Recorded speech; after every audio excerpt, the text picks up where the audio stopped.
नाम लोगे इस घाट पर बैठ करके आवाज दोगे तो बाहर निकलेगा। किसी के घर पे आप जाइए और गेट को बजाइए, आवाज दीजिए, अगर उस घर के किसी सदस्य का आप नाम लेते हैं तो जरूर बाहर आएगा। लेकिन नाम ही आपको याद नहीं है और नाम ही नहीं पुकार रहे हैं कि दरवाजे पर चाहे जितने देर बैठे रहो कोई उसे बाहर नहीं निकलेगा, आपको दरवाजा कोई नहीं खोलेगा। ठीक उसी तरीके से गुरु महाराज ने कहा कि ये सुमरन क्या होता है, जिसका नाम लिया उसके रूप को याद किया और उसके नाम को लिया, आवाज दिया, नाम उसको उसके नाम को जपा। तो ठीक जिसके दरवाजे पर बैठकर उसके दरवाजे को खटखटाएंगे यानी नाम लेंगे, मोहन सोहन फलाना ठिकाना, तो जिनका नाम लेंगे उस घर में से उस आदमी उस नाम का निकलेगा। तो गुरु महाराज ने कहा कि रोज इस दरवाजे पर खटखटाओगे तो वो बहरा नहीं है, वो कोई पत्थर नहीं है, वो कोई यानी ऐसे नहीं है। तुम दिल में जैसे उनका नाम लोगे यहाँ बैठ करके तो वो सुनेंगे और ये दरवाजा खोल देंगे। तो जब दरवाजा खोलेंगे तो वहीं दरवाजे से जब रास्ता अब कोई आदमी आया, आप गेट पर थपथपाया और आवाज दिया, वो गेट खोल देगा, आप घर में घुस जाएंगे। तो उसी तरह से बड़े बड़े लोग बनाया प्रभु ने और सभी मंडलों का अलग अलग उस पर धनी को बैठा दिया यानी देवी देवता को बैठा दिया।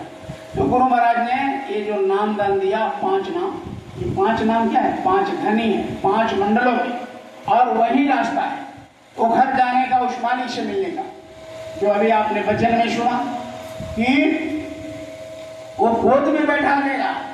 अगर आपने गुरु के पास गए और गुरु ने जैसे कहा आपने वैसा किया तो गुरु कहाँ से आते हैं, अभी आपने सुना वचन में, सतलोक से आते हैं और सतलोक से ये आत्मा आई है, इस आत्मा को ले जा करके सतलोक में अपने घर पहुंचा।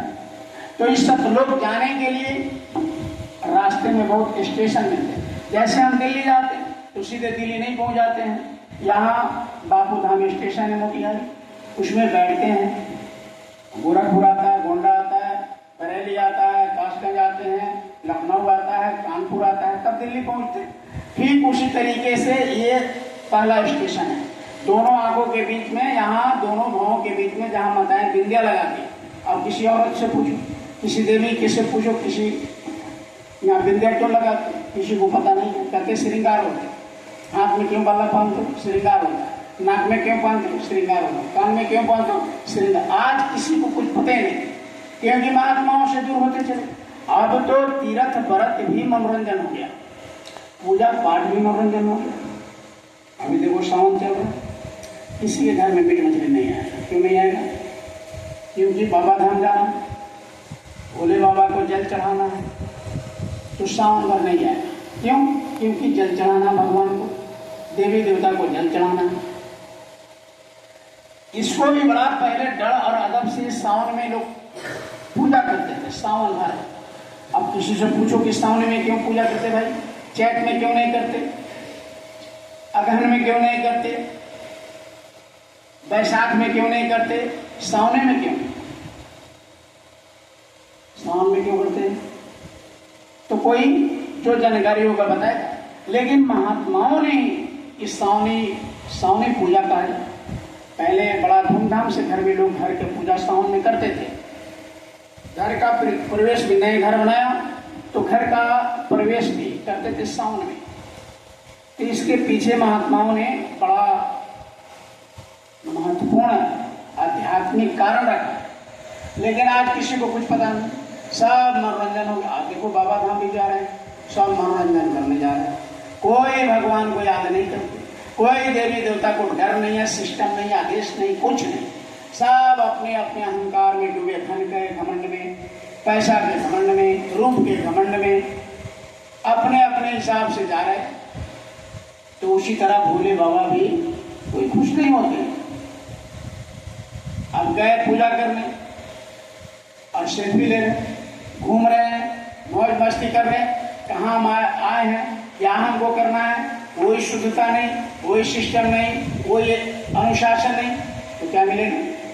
भगवान ऐसे थोड़े ही है, देवी देवता ऐसे ही थोड़े पॉकेट में रख लिया, गए पॉकेट में रख लिया। अरे उसके लिए पहले 12 वर्ष लोग उल्टे रहते थे, पानी अगर अशुद्ध निकल गए तो भंग हो जाता था। 12 वर्ष तपस्या किया, एक दिन अगर आपने के मन में कोई अभाव आ गया, कोई गलती हो गया, तो वो पूरी पूजा खत्म हो जाता।